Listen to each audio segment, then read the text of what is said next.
Pablo, el apóstol, hizo una afirmación contundente en Romanos 6:23.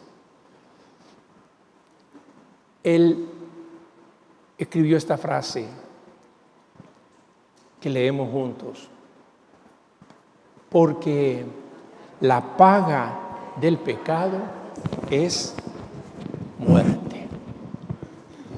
La paga del pecado es muerte.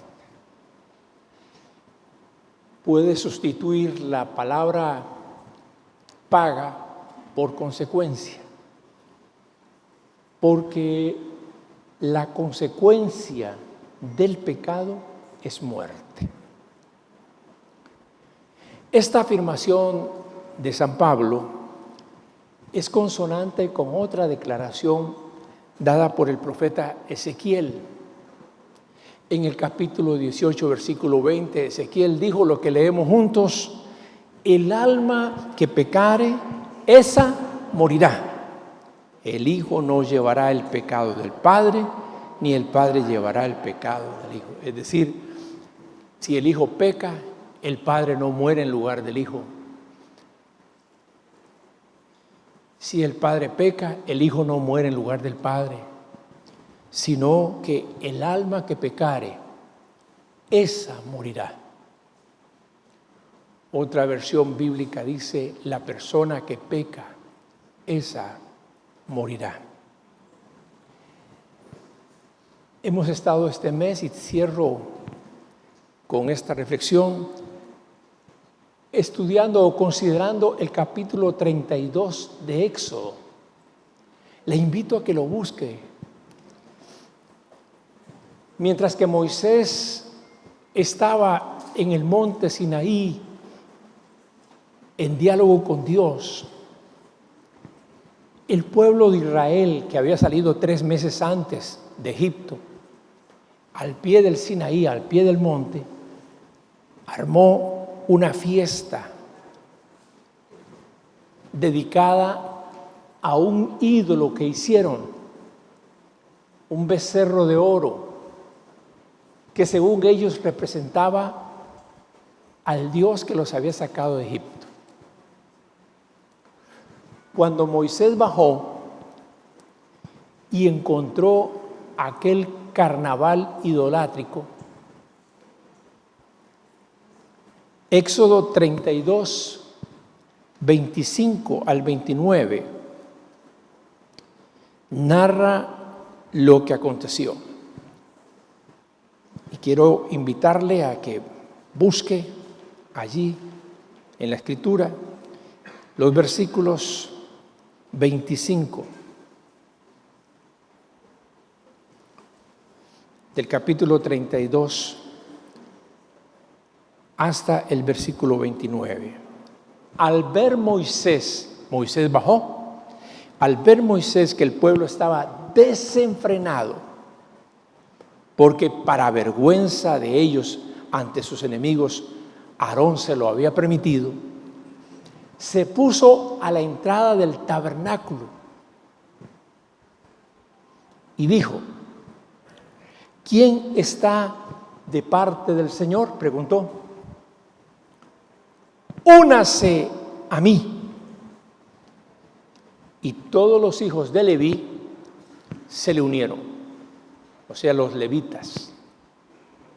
Entonces él les dijo: así ha dicho el Señor, el Dios de Israel: fájese cada uno de ustedes la espada al cinto y vaya de puerta en puerta por el campamento y mate cada uno a su hermano, a su amigo o a su pariente. Y los hijos de Leví hicieron lo que Moisés les ordenó. Y ese día cayeron a fila de espada como 3,000 hombres del pueblo. Entonces Moisés dijo: hoy ustedes, refiriéndose a los levitas, se han consagrado al Señor. Hoy el Señor les ha dado su bendición, pues cada uno de ustedes se ha consagrado en su hijo y en su hermano. Les confieso que leer ese texto, digerirlo, me cuesta mucho. Nuestra sociedad no visualiza una cosa como esa como algo que fuera justo, pero en aquel entonces, sobre todo en aquellas culturas antiguas donde se creía que los dioses podían quitar la vida de los seres humanos, Israel no fue la excepción. El pueblo pecó y tuvo consecuencias.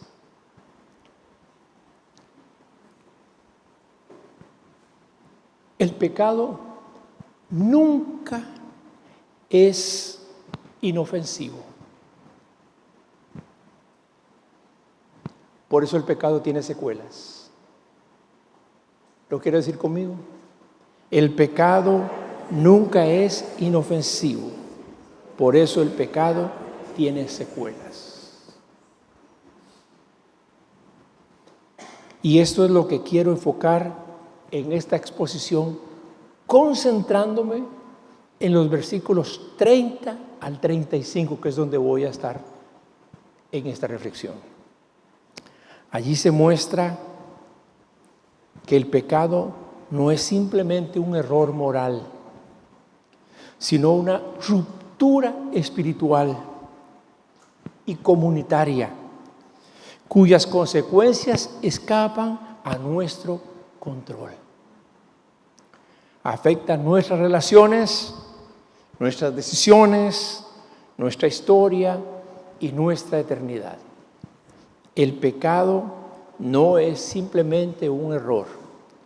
El pecado es una ruptura espiritual. Y las consecuencias que tenemos de pecar no las tenemos nosotros en control. No es que voy a pecar y voy a pagar, estoy dispuesto a pagar la consecuencia como si fuera una cosa que uno puede controlar. Cuando uno peca, termina afectando muchas cosas. Como digo, afecta las relaciones, afecta las decisiones, afecta la historia personal, afecta la historia familiar y afecta nuestra eternidad. El pecado siempre tendrá secuelas, siempre tendrá consecuencias. Permítame entonces exponer 3 conceptos centrales sobre lo que hemos aprendido acerca del acerca del pecado de Israel, las secuelas que eso tiene y la respuesta de Dios al pecado. En primer lugar, como ya lo he dicho, el pecado es una ruptura con Dios. Cuando uno peca, está rompiendo su relación con el Señor. Dios no admite el pecado como cosa natural a Él. El pecado no es cosa de la que Dios se puede hacer de la vista gorda.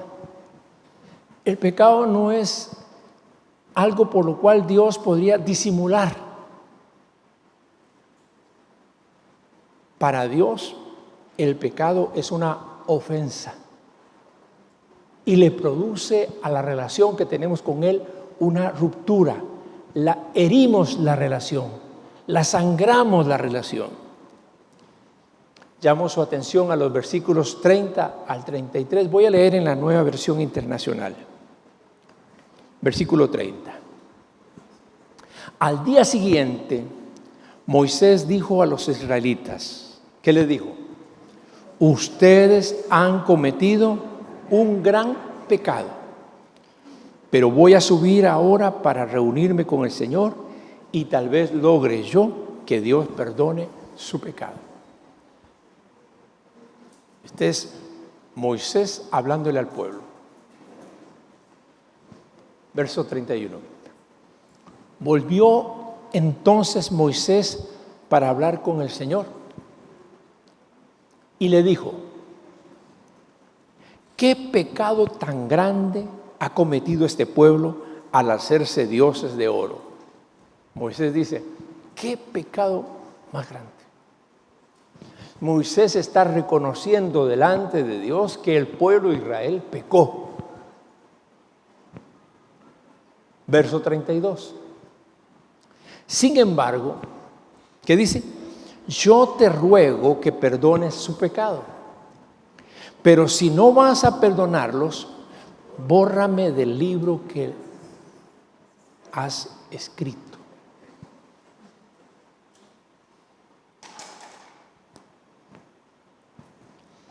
Verso 33. El Señor respondió a Moisés. ¿Qué le respondió? Solo borraré de mi libro a quien haya pecado contra mí. Quiero que lo repitamos. Solo borraré de mi libro a quien haya pecado contra mí. ¿Qué refleja estos versículos 30 al 32 acerca de la comprensión que Moisés tenía de lo que sucedió con Israel en ese capítulo 32? ¿Qué es lo que refleja? Voy a mencionar 3 cosas. Primera, Moisés comprendía que lo sucedido era un gran pecado. El hebreo utiliza la palabra shatá para describir pecado allí, y shatá es una ofensa gravísima.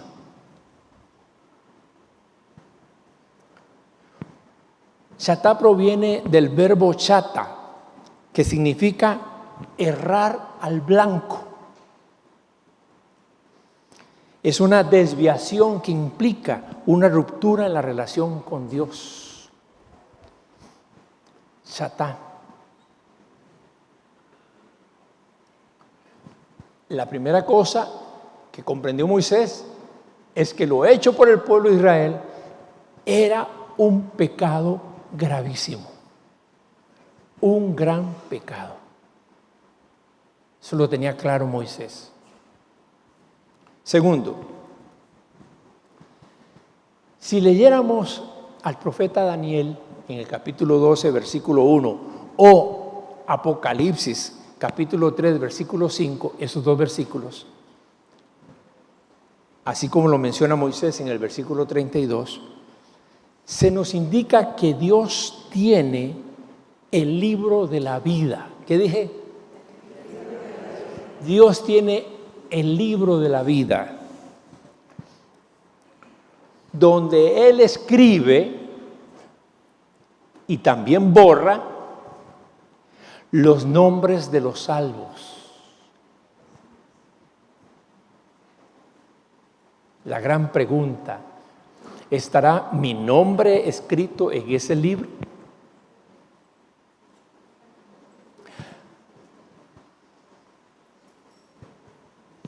Moisés recurre a una medida de intercambio. Le dice a Dios: yo te ruego que perdones su pecado, el pecado de Israel. Pero si no vas a perdonarlos, bórrame del libro que has escrito. Se refiere al libro de la vida. Está haciendo un intercambio. Si no vas a perdonarlos, bórrame de ahí. Está como presionándole, como haciéndole fuerzas a la mano de Dios, ¿verdad? La idea de Moisés es la consecuencia del pecado de mi pueblo que me afecta también a mí. Pero en tercer lugar, Dios le responde a esa propuesta de Moisés diciéndole: solo borraré de mi libro a quien haya pecado contra mí.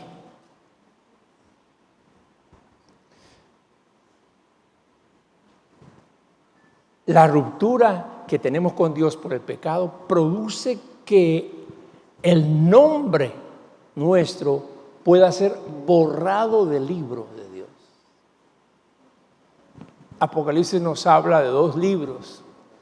Dice que el Señor abrirá el libro para buscar nuestros nombres, este libro. Y una vez encontrado o borrado el nombre, busca el libro donde están todos nuestros hechos de vida. Pero este libro de la vida es fundamental. Moisés cree que puede pagar las consecuencias del pecado del pueblo de Israel, pero no es así. Dios le dice: yo borro el nombre del que peca contra mí. ¿Está clarito, hermanos? Dios no va a borrar el nombre de mi esposa porque yo peque. No va a borrar el nombre de tu mamá porque tú peques. Borra el nombre del que peca. Borrar del libro es el indicativo de una relación que se rompe con Dios, como cuando Moisés quebró las tablas. Cuando pecamos, se rompe la relación con Dios.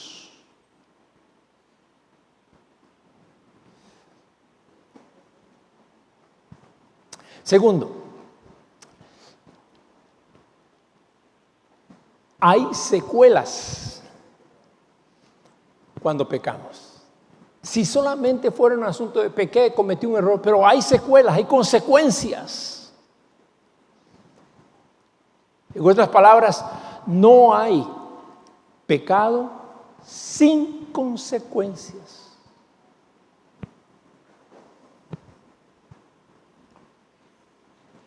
No solamente murieron 3,000. Después de eso, Moisés viene guiado por Dios y dice: ahora vamos a ajustar cuentas. Miren los versículos 34 y 35. Versículo 34, lo leemos. Tú ve, este es Dios hablándole a Moisés, tú ve y lleva al pueblo al lugar del que te hablé. Delante de ti irá mi ángel. Llegará el día en que deba castigarlos por su pecado y entonces los castigaré.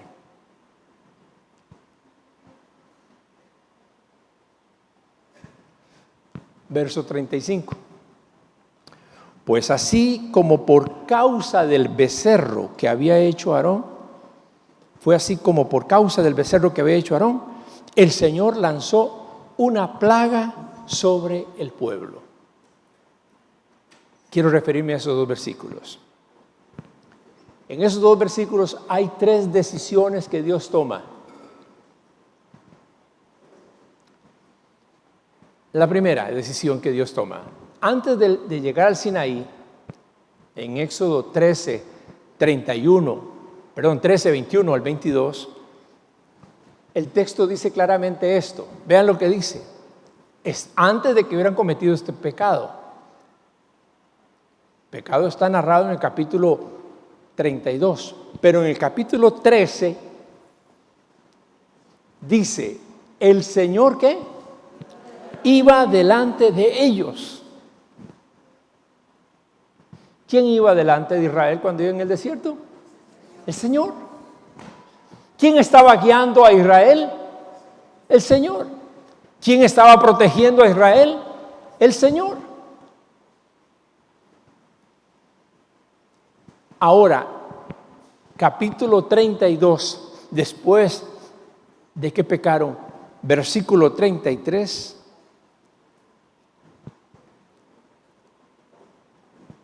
Dios le dice: enviaré mi ángel delante de ustedes.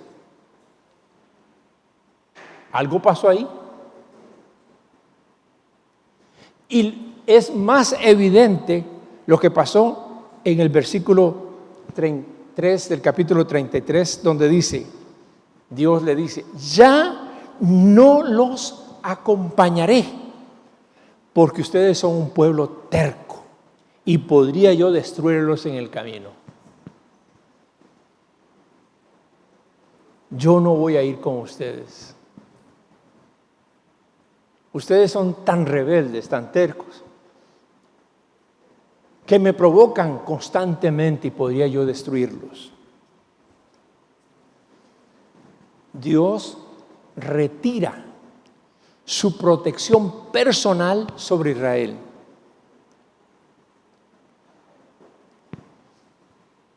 ¿Qué dice el versículo 4 del capítulo 33? Que cuando Israel oyó esas palabras de Dios, tan demoledoras, se vistieron de luto y no se pusieron ni joyas ni...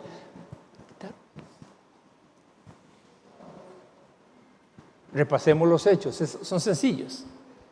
Capítulo 13, Dios va delante de Israel. Hasta podríamos decir como lo solemos decir nosotros, como poderoso gigante. Va delante del pueblo. Va guiándolos, va protegiéndolos, va sustentándolos o alimentándolos, va abriendo camino. Cuando el pueblo peca, Dios dice a Moisés: ve, enviaré mi ángel. Porque aún la misericordia de Dios es así. Si Él no va a enviar a alguien. Pero lo que quiero decir es que ahí hay una consecuencia. Una consecuencia. Nosotros cometemos un pecado y no queremos... Nadie se dio cuenta, solo Dios y yo. El problema es que Dios lo haya visto. No es que los demás lo vean. Y el problema es que Dios no saca invicto a nadie de su pecado. Hay consecuencias. Pasemos directamente al versículo 35 del capítulo 32 de Éxodo. Por causa del becerro que había hecho Aarón, el Señor lanzó una plaga sobre el pueblo. Segunda consecuencia. ¿Qué lanzó? Una plaga. La traducción del lenguaje actual dice una terrible enfermedad. Todo el pueblo tuvo una terrible enfermedad. Es consecuencia.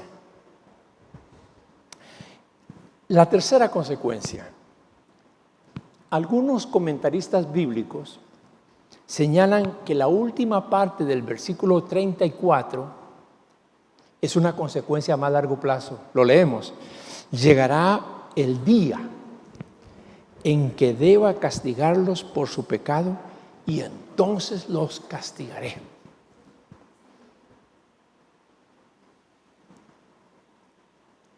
La plaga era una consecuencia inmediata. Y lo que está diciendo ahora es una consecuencia posterior, porque así sucede con el pecado. Tenemos consecuencias inmediatas, pero a veces no nos damos cuenta de las consecuencias que eso tendrá en el futuro.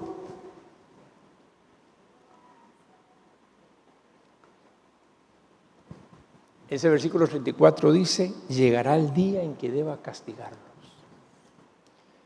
Y esa consecuencia se narra en Números 14, cuando Dios decide que todos los israelitas mayores de 20 años no entrarán a la tierra prometida.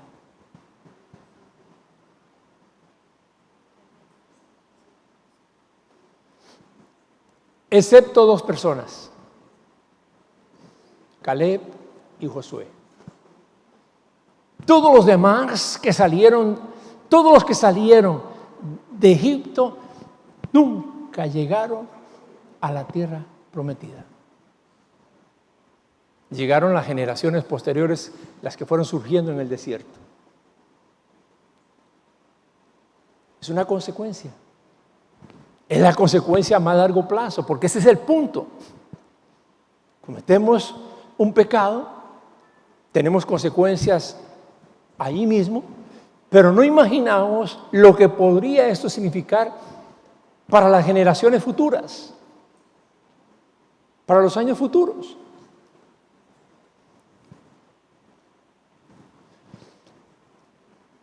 Leamos lo que pongo en pantalla de seguido. El pecado que cometemos, así como el pecado que otros cometen contra uno, genera consecuencias que corresponden a la ira de Dios y que no podemos dimensionar ni controlar.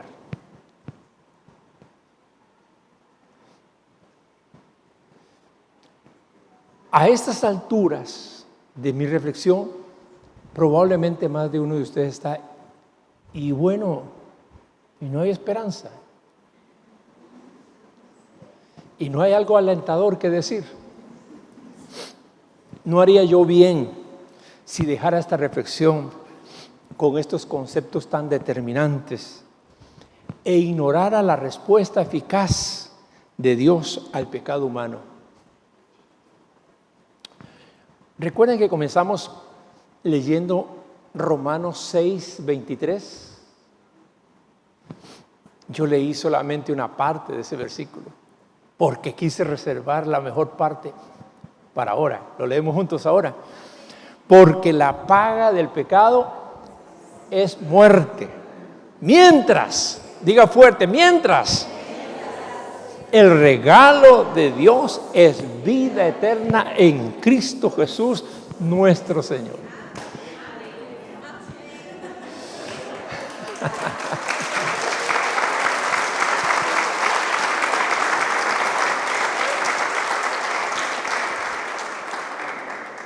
La respuesta de Dios a la inutilidad nuestra, a la incapacidad nuestra, la respuesta de Dios al pecado es la gracia de Dios en Cristo.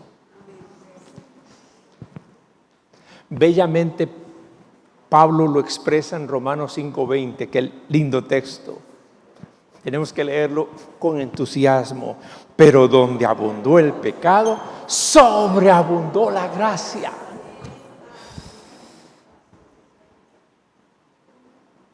Sobreabundó la gracia. Si estuviéramos bajo el Antiguo Testamento, ni estaríamos aquí.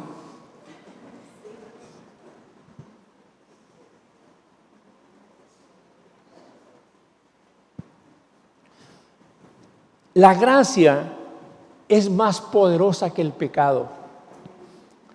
La justicia de Cristo en la cruz cumplida vino a declarar justos ante Dios a todo aquel que se adhiera a Él. Adherirse es creer, eso es fe. Mediante la fe tenemos acceso a la gracia perdonadora de Dios.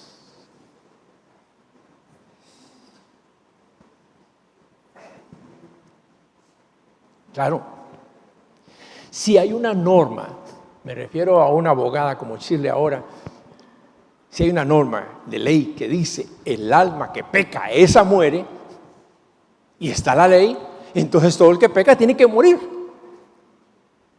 porque esa es la justicia.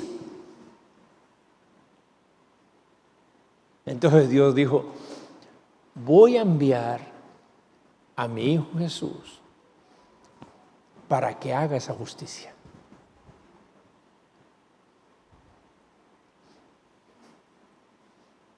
¿Quiénes hemos pecado aquí?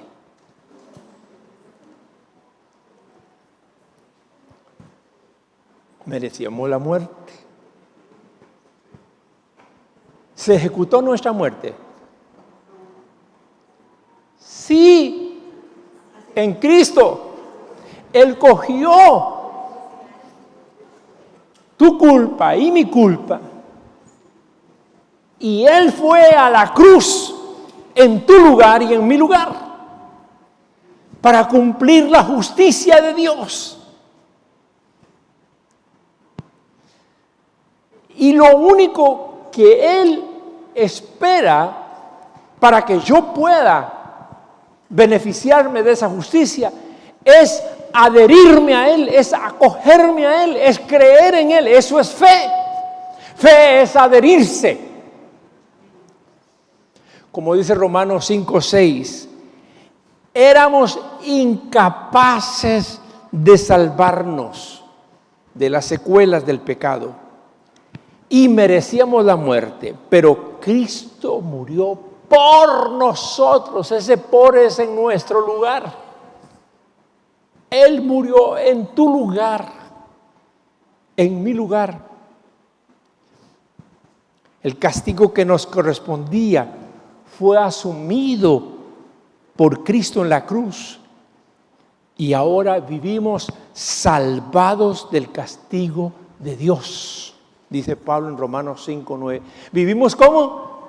Salvados del castigo de Dios.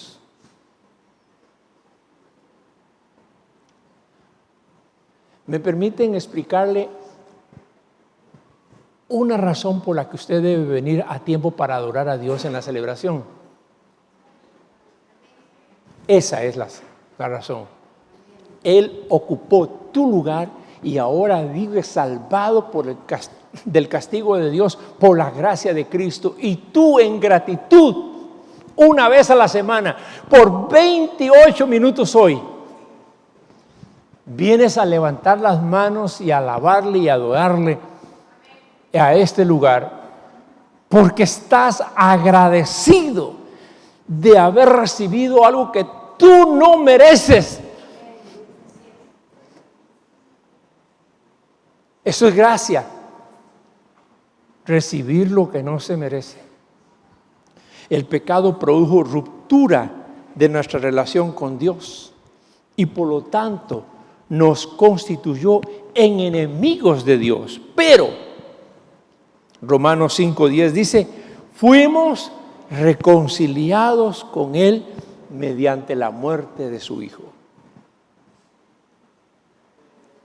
Bendito el nombre de Jesús. No es tu bonita cara, ni tu estatus, ni tu género. No es tu condición económica o social. No hay absolutamente ningún argumento nuestro que pudiera ser útil para la salvación. No hay ninguna obra tuya, ninguna cosa buena que hayas hecho que Dios diga, wow, por esa obra yo tengo que darle salvación. No hay nada de eso. Para Dios no hay nada de eso. Ninguna obra humana puede hacerlo. Solo hay una obra que justifica nuestra salvación: la obra de Cristo en la cruz. La gracia de Dios, cuando nos arrepentimos, anula el castigo eterno del pecado. Y lo único que Dios nos pide es que confiemos en la obra redentora de Cristo.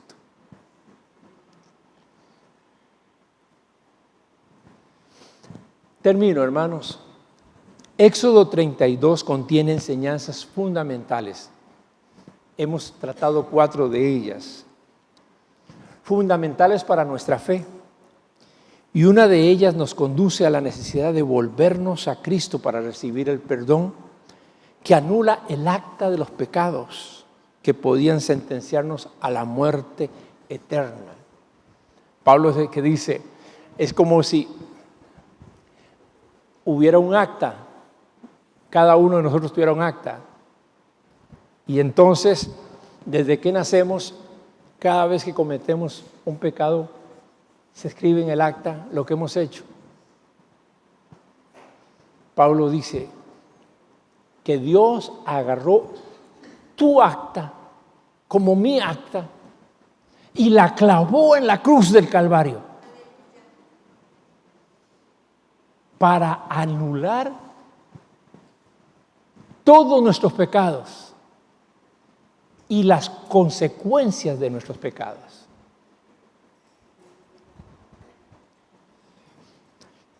Es mediante la obra de Cristo en la cruz que podemos tener la confianza de que nuestros nombres están escritos en el libro de la vida por la gracia de Dios.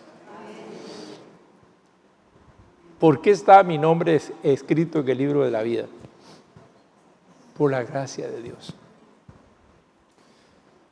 Así como el pecado de unos pocos afectó a toda la comunidad de Israel, también nuestras decisiones hoy, como creyentes, impactan a la comunidad de fe.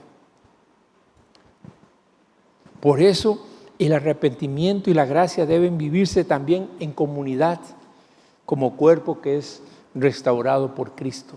No es solamente un asunto de gracia individual. La gracia de Dios nos cubre como cuerpo, como comunidad de fe. Esta mañana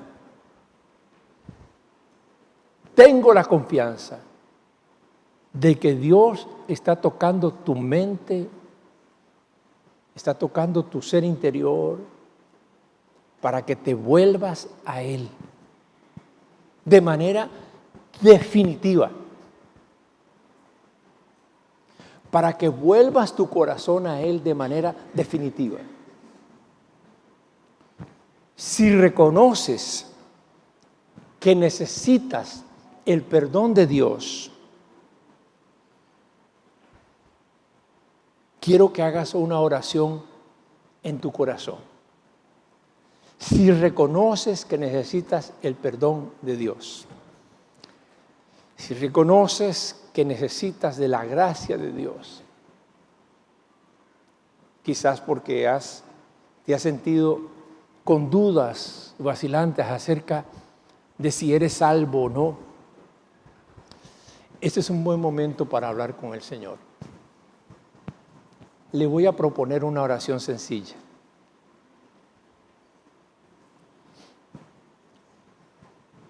Nos ponemos de pie.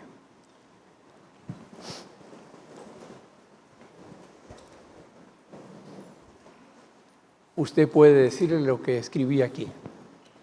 Señor, reconozco que he pecado y que mis pecados me han apartado de ti. Pero hoy creo que tu gracia es mayor que mi culpa. Perdóname, límpiame y escribe mi nombre en tu libro de la vida. Confío en Jesús como mi Salvador. Amén. Es una oración sencilla.